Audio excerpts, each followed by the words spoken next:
Baik, berikutnya dari Henry Wijaya.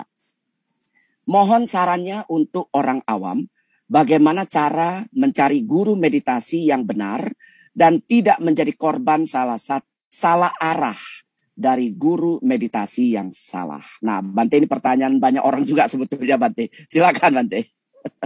Iya, guru meditasi yang benar. Ini benar ini juga menurut siapa ya? Karena sebetulnya guru meditasi itu masing-masing punya kelebihan dan kekurangannya. Yang ada tinggal kita cocok atau kita tidak cocok. Karena kita berhubungan dengan cocok dan tidak cocok, maka ya kita harus nyoba. Cuman biasanya kita nomor satu harus tanya, tujuan kita meditasi itu apa? Jadi tujuan kita bermeditasi ini maunya apa? Mau untuk kesehatan? Ya meditasilah yang berhubungan dengan kesehatan. Carilah guru-guru meditasi yang hubungannya dengan kesehatan. Atau mau kesaktian. Berarti carilah guru-guru meditasi yang berhubungan dengan kesaktian. Nah sekarang kalau meditasi Buddhis apa? Meditasi Buddhis itu adalah tentang mengembangkan kesadaran setiap saat. Jadi tujuan meditasi Buddhis adalah selalu sadar. Saat ini saya sedang berpikir. Sadar saat ini saya sedang berbicara. Sadar saat ini saya sedang melakukan tindakan bacaan. Jadi prinsip meditasi Buddhis adalah mengembangkan kesadaran. Nah, kalau sekarang ini ada beberapa hal kan tadi, ada mau kesehatan, ada mau kesaktian, ada pengembangan kesadaran, ada mau yang lain-lain lagi, terserah, tidak masalah. Nah, sekarang Anda mau cari yang mana sekarang? Nah, kalau dalam topik kita kali ini, tadi kan memang kita open topik, tapi kan kita open topik pun kan kita terbatas. Nah, yang saya sampaikan adalah sekarang meditasi untuk mengembangkan kesadaran. Di masyarakat, banyak sekali guru-guru atau pembina untuk pelatihan meditasi mengembangkan kesadaran. Banyak. Nah, tinggal Anda pilih. Atau Anda baca dulu. Atau Anda dengar dulu dari beberapa murid-murid yang sudah latihan di pelatihan, tempat pelatihan A, B, C, D, E. Misalnya ada 5 ya, A, B, C, D, E. Ini Anda pelajari dulu. Apa saja yang diajarkan di sana. Kemudian Anda belajar dari murid-muridnya. Kamu dulu diajari apa di sana? Kalau memang tujuannya di sana mengembangkan kesadaran, maka Anda bisa menjadikan tempat pelatihan itu sebagai salah satu pilihan Anda. Kemudian Anda juga tanya di tempat lain. Oh, ini semua ternyata ada beberapa yang mengembangkan kesadaran. Oke, sekarang saya pilih. Lalu saya kok dari omongan-omongan ini, dari 5 tempat ini, kalau dari pengalaman orang, saya cocok ada 3. Oke, berarti sekarang A, B, C ini saya coba sendiri. Jadi saya belajar di A. Ketika saya belajar di tempat pelatihan A, ikutlah cara pelatihan A itu 100%. Dalam bahasa yang lain adalah kosongkan pikiran Anda itu, kosongkan semua teori-teori Anda itu. Hanya ikuti di sana 100%. Karena kalau Anda tidak kosongkan 100%, jadinya nanti seperti yang Pak Adi ceritakan tadi. EP-EP-nya itu bermacam-macam. Jadi baru dia latihan meditasi, kok kayaknya saya baca buku dulu kayaknya kok nggak begini ya jurusnya. Terus nanti, wah itu dari guru A dulu kan ngomongnya nggak begini. Dari biku itu dulu ngomongnya nggak gini. Akhirnya kita kacau dan akhirnya kita nggak meditasi. Isinya hanya perdebatan di dalam pikiran. Jadi sekarang saya ikut guru A ini. Sudah di pelatihan A. Dia ngomong apa? Ikuti 100%. Pakai loyalitas. Latih sungguhan. Sudah. Saya rasakan cocok nggak? Lumayan cocok. Oke. Sekarang saya pindah ke B. Jadi ada satu masa lagi saya latihan di B. Ketika saya latihan di B, semua ilmu yang A tinggalkan. Semua pelajaran-pelajaran yang lain tinggalkan. Kosongkan semua teori-teori kita, latihan di tempat B ini. Pola ini sebetulnya, kalau saya lihat dalam riwayat Buddha Gautama, ini beliau yang umur 7 tahun. Beliau umur 7 tahun, beliau bisa bermeditasi, ketika ada festival membajak di sawah, dan beliau bisa bermeditasi dengan baik sekali di bawah pohon jambu sepanjang hari di situ. Nah, saya membaca itu sebagai bahwa kalau kita mau meditasi, tidak usah terlalu banyak teori. Jadilah anak umur 7 tahun. Tahu cara duduknya, tahu objeknya, tidak usah banyak menentang, tidak usah banyak berpikir, jalani saja. Nanti akan Anda dapat sendiri jurusnya. Nah, jadi itu. Si B begitu. Kemudian nanti di C juga begitu. Tinggalkan jurus A, B, tinggalkan semua teorinya, jalani 100% seperti C. Nah, karena sekarang sudah ada 3. A, B, C, lalu Anda pilih. Saya rasakan sekarang. Dengan guru siapa saya paling cepat bisa pegang objek, dan paling lama saya bisa tahan memegang objek. Karena ukuran orang bisa meditasi itu sebetulnya cepat pegang objek, tahan lama. Jadi misalnya, ketika saya latihan di tempat ini, saya bisa dalam 5 menit, dari 30 menit meditasi, saya dalam 5 menit pertama, saya sudah bisa fokus. Dan itu bisa saya pegang terus fokusnya. Sampai kira-kira 75%. Sebagian besar waktu saya meditasi, sudah saya gunakan untuk fokus. Di tempat ini saya latihannya hasilnya itu. Di tempat lain, saya kadang-kadang sulit sekali fokus dan bisa fokus pun lari lagi. Nah, berarti cara di tempat ini yang paling cocok. Dan nanti juga saya sesuaikan dengan gaya saya. Karena tidak bisa meditasi itu hanya cara yang kaku sekali. Nanti setiap orang itu punya caranya sendiri. Sama dengan Anda belajar nyetir mobil. Diajari caranya ngegas, diajari caranya ngerem, diajari caranya nyetir maju, diajari cara nyetir mundur. Tapi nanti tiap orang itu punya feel-nya sendiri. Kapan dia harus ngegas, kapan dia harus ngerem, kapan dia harus belok kanan, kapan dia harus belok kiri.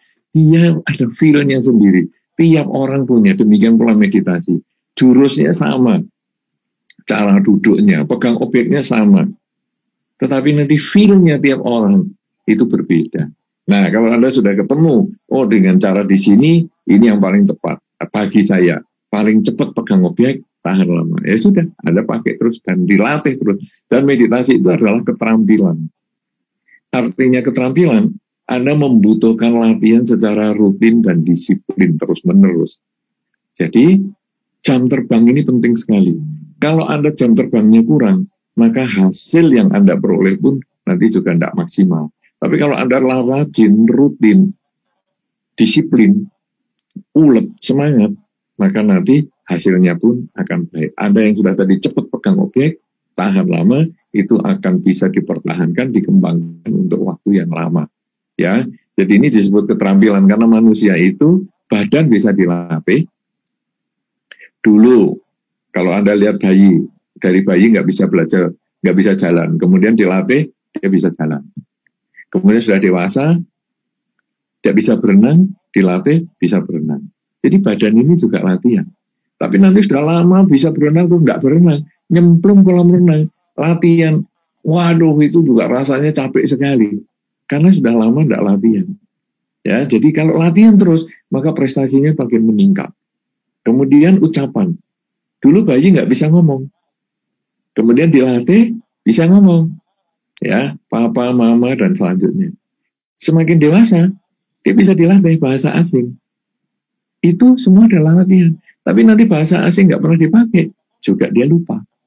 Pikiran juga sama. Dulu kalau nggak dilatih, ya pikiran kemana-mana, nggak jelas gitu, nggak bisa dikendalikan.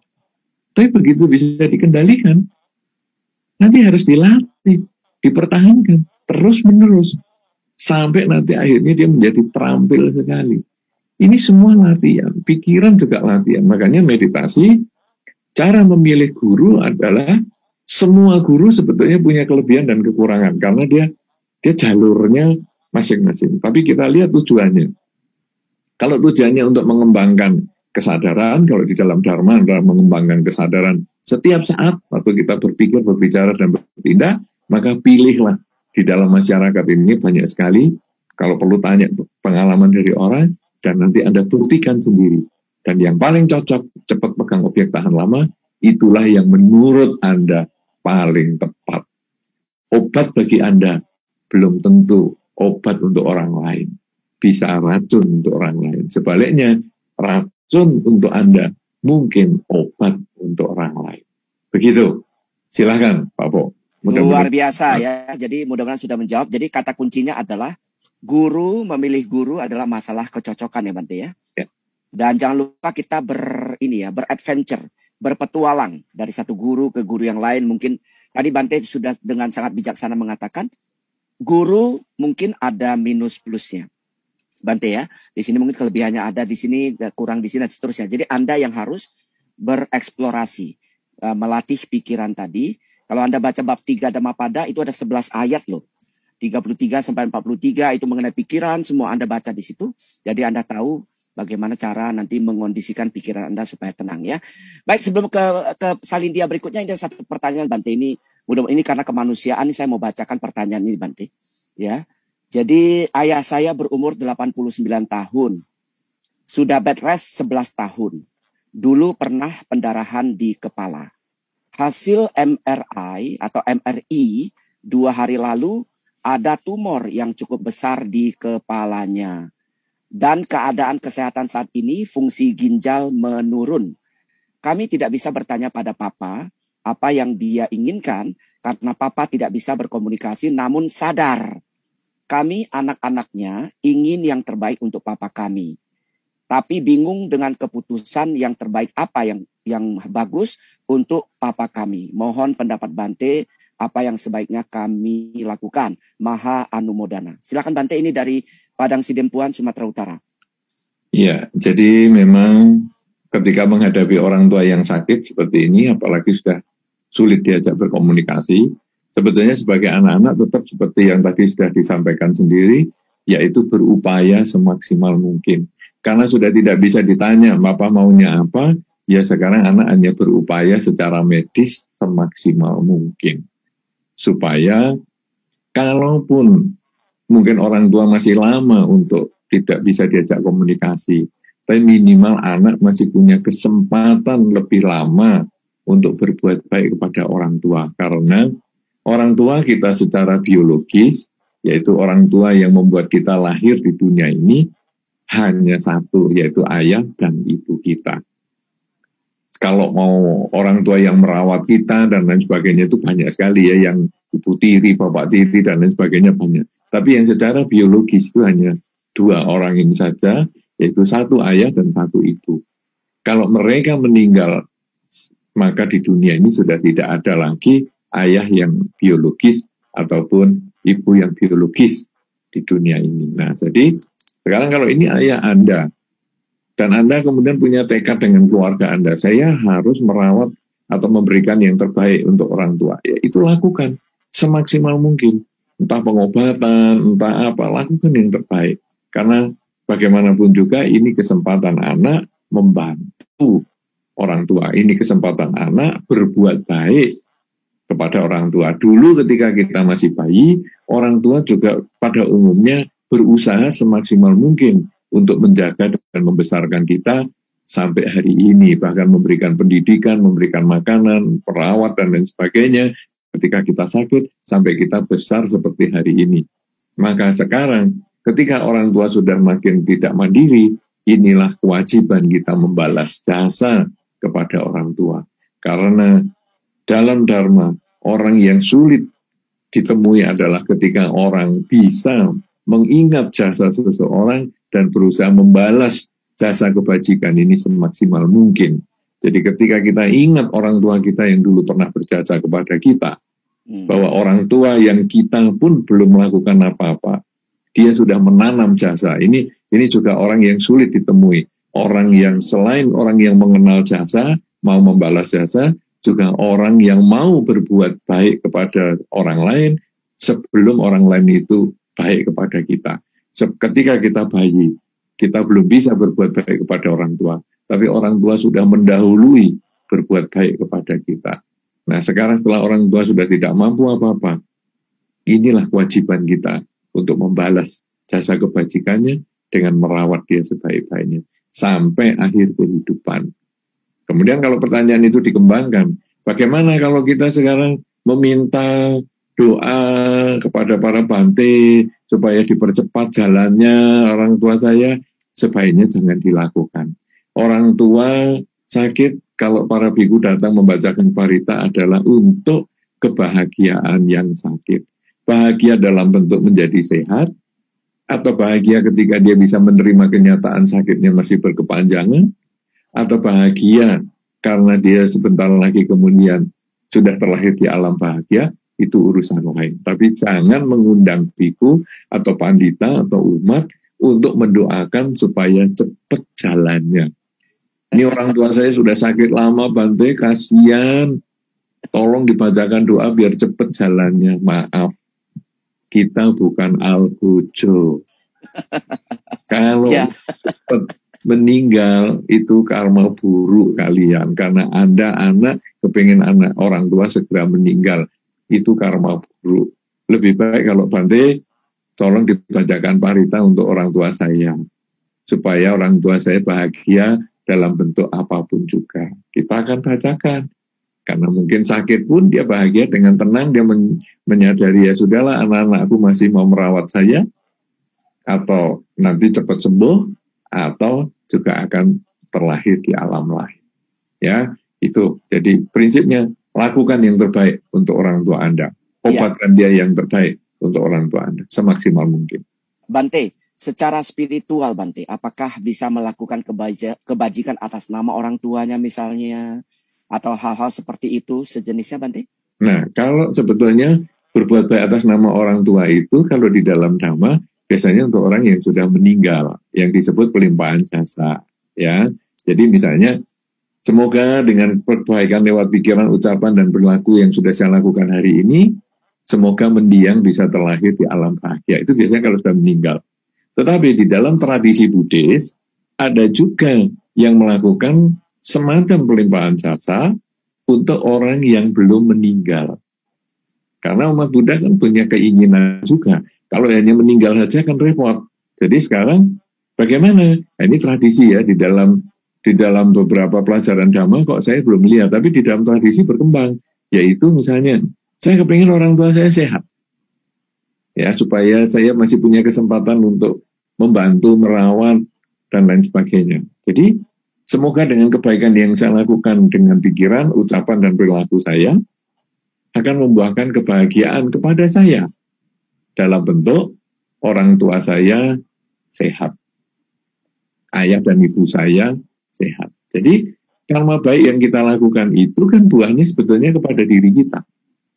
Sesuai dengan benih yang kita tabur, demikian pula benih yang sesuai dengan benih yang kita tabur, demikian pula buah yang kita panen. Sekarang saya melakukan kebajikan, semoga saya berbahagia. Tapi saya mengarahkan kebahagiaan saya dalam bentuk semoga orang tua saya sehat, semoga ibu saya selamat, semoga anak saya lulus dengan nilai yang baik, dan seterusnya. Nah, kalau sekarang karma baik orang yang kita limpahi jasa tadi yang masih hidup itu, kemudian berbuah tepat sama waktunya dengan karma baik yang kita miliki, maka hasilnya tercapailah yang kita harapkan. Jadi, semoga dengan kebaikan ini, ibu memperoleh kesehatan atau ayah memperoleh kesehatan. Kemudian ayah ini juga punya timbunan karma baik kan? Kemudian pas berbuah, terkondisi dengan kebajikan yang kita lakukan, maka dia bisa sehat juga. Nah, ini makanya dalam masyarakat Buddhis ini menjadi tradisi untuk dikembangkan, dilakukan kepada mereka yang masih hidup. Maka jawabannya untuk Pak Pur tadi bisa untuk mendoakan dia supaya lebih sehat dan lain sebagainya. Baik, terima kasih banyak Bante, teman di Padang Sidempuan Sumatera Utara. Semoga Anda dengan bertanya saja pun sudah punya niat yang sangat baik ya Bante ya, betul ya Bante, Dr. Adi ya. Karena mau mencari solusi terbaik untuk orang tua, Bante sampaikan dua hal. Kalau memang secara medis dibutuhkan, jangan melawan medis ya. Artinya kita harus menyerahkan kepada yang ahli. Secara medis. Kemudian ketika Anda ingin melakukan kebajikan, ya lakukan saja atas nama orang tua. Semoga kebajikan saya yang saya lakukan melalui pikiran, ucapan, dan perbuatan ini ya mengondisikan kesehatan lah begitu ya Bante kepada orang tua yang tengah sakit ini. Karena apa? Berperilaku baik terhadap orang tua adalah sumber kebahagiaan. Dhammapada 332. Nanti silakan dibaca di situ. Baik ya. Kita akan ke pertanyaan berikutnya sekarang. Silakan. Oke, 332. Tadi ya, ada yang tanya soalnya Bante ini. Dhammapadanya. Baik, kepada Pak Adi, Melia Kartika. Keponakan saya usianya 1,5 tahun. Sudah mulai pintar berbicara, tetapi sekarang dia sering sekali menjawab dengan kata tidak mau. Disuruh makan, ya kan, mandi, tidur, dan lain-lain. Jawaban pertama seringkali adalah tidak mau. Ya, bagaimana ya Pak Adi supaya anak mau? Kemudian, bagaimana caranya agar anak tidak nangis saat tidak diberikan mainan atau kesempatan menonton saat mereka masih ingin menonton atau bermain. Padahal sudah waktunya tidur dan sudah lama mainnya. Silakan, Dr. Adi. Oke, terima kasih ya Ibu Melia. Kalau anak usia kurang lebih 1,5 tahun sampai 2 tahun ya, itu mulai dalam tanda kutip ya, itu agak berulah, itu hal yang wajar. Jadi ada yang istilahnya the terrible two. Jadi umur 2 yang, waduh ampun lah istilahnya kayak gitu. Sebenarnya bukan umur 2 tepatnya, itu biasanya bisa berawal di usia 1,5 tahun, nah ini persis ini, jadi usia 18 bulan, sampai kira-kira 4 tahun ya. Nah ini muncul karena begini, anak-anak ini kan sudah mulai di usia 1,5 ke 2 tahun itu kan mereka mengembangkan banyak keterampilan, jadi keterampilan motorik kasar, keterampilan motorik halus, belajar ini, belajar itu, biasanya kemampuan linguistiknya memang agak ketinggalan sedikit biasanya ya. Nah, anak-anak ini yang perlu kita cermati adalah orang tuanya sering nggak menggunakan kata nggak mau atau nggak boleh. Anak kan meniru kan. Jadi kalau orang tuanya ngomong nggak boleh atau nggak mau, nanti pembantunya bilang nggak mau, susternya bilang nggak mau, nggak boleh. Akhirnya vocab itu menjadi vocab dominan di dalam pikirannya dia. Ya, dan ini kami alami juga. Maksudnya anak-anak itu kalau kita bilang A, dia mintanya B. Kita bilang B, dia mintanya C. Nanti kita bilang C, dia minta A. Kan begitu. Itu hal yang wajar. Apakah mereka tuh pasti tidak mau melakukan yang kita minta? Enggak juga. Biasanya dia seolah-olah agak menentang begitu loh. Kenapa? Karena di usia itu dia mulai membangun dorongan untuk bisa menunjukkan batas. Nih loh, aku tuh di sini. Aku nggak mau, kamu mau apa? Nah itu loh, anak-anak tuh begitu. Itu proses pertumbuhan yang wajar sebenarnya. Nggak usah terlalu risau. Ya. Jadi kalau misalkan dia tanya, ayo mandi, nggak mau. Tanya, loh kenapa kok nggak mau? Ditanya, kenapa kok nggak mau? Nanti kan dia bingung itu. Oh, berarti mau mandi kan? Atau langsung begini aja. Kalau kami dulu waktu anak masih kecil, kalau dia bilang nggak mau, kita bilang, nggak mau mandi kan? Dia kan bingung. Dia kan harusnya yang bilang nggak mau kan dia. Tapi kenapa kita ngomong nggak mau mandi? Nggak mau mandi kan? Dia bingung. Ya sudah, kalau kayak gitu mandi. Nah, kita bisa bermain dengan anak-anak kita. Ini hal yang menarik ya. Jadi perhatikan kata-kata apa yang sering kita ucapkan pada anak.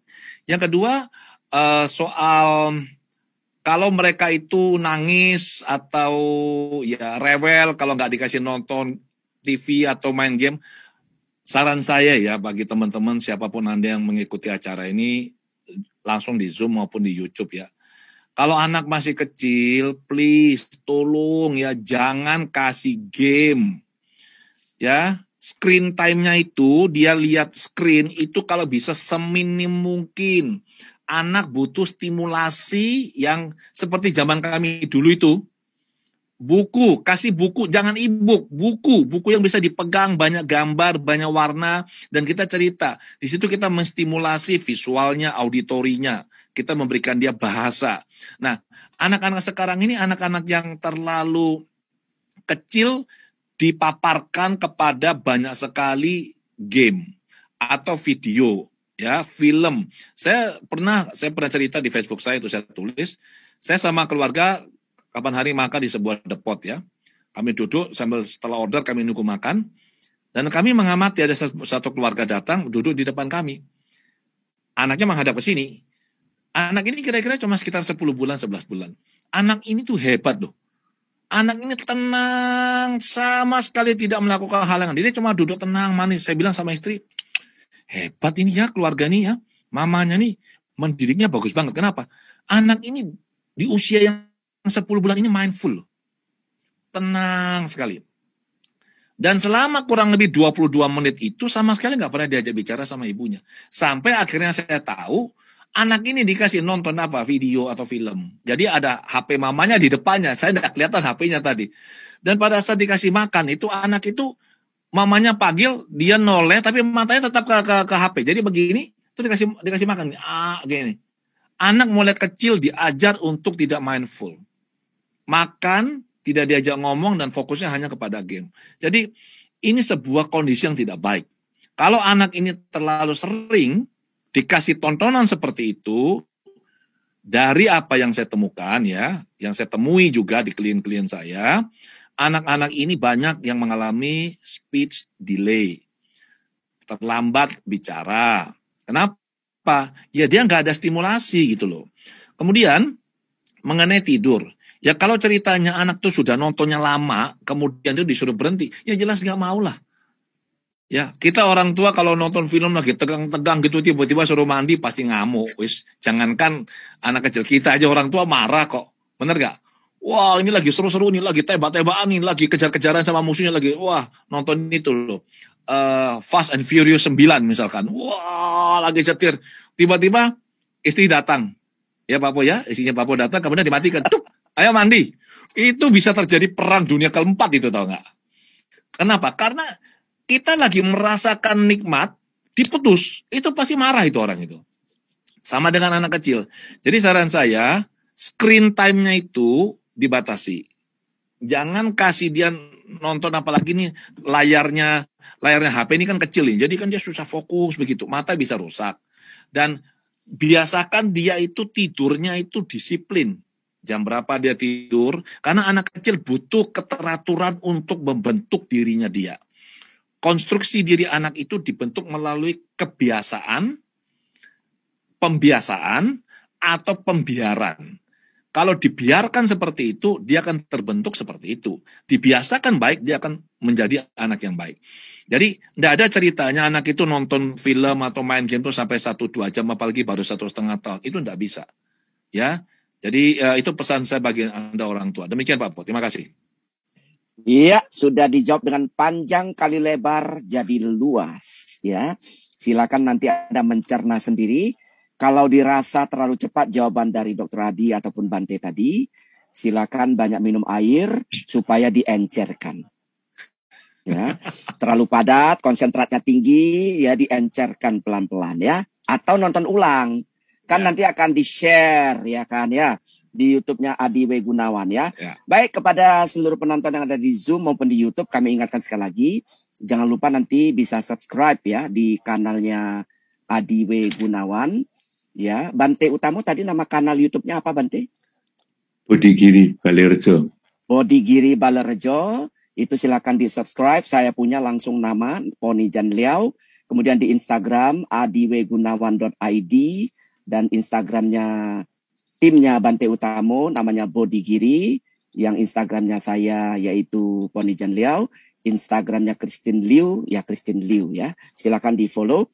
Kami jamin isinya semuanya pasti yang positif ya, yang akan mengantarkan Anda paling tidak bahagia begitu ya, melihat anekdot-anekdot yang Pak Adi tampilkan sore-sore, yang saya tampilkan sore-sore ya. Anda ketawa melihat gambar itu. Kalau Anda tidak tertawa ya mungkin silakan konsultasi dengan psikiater terdekat kan begitu ya.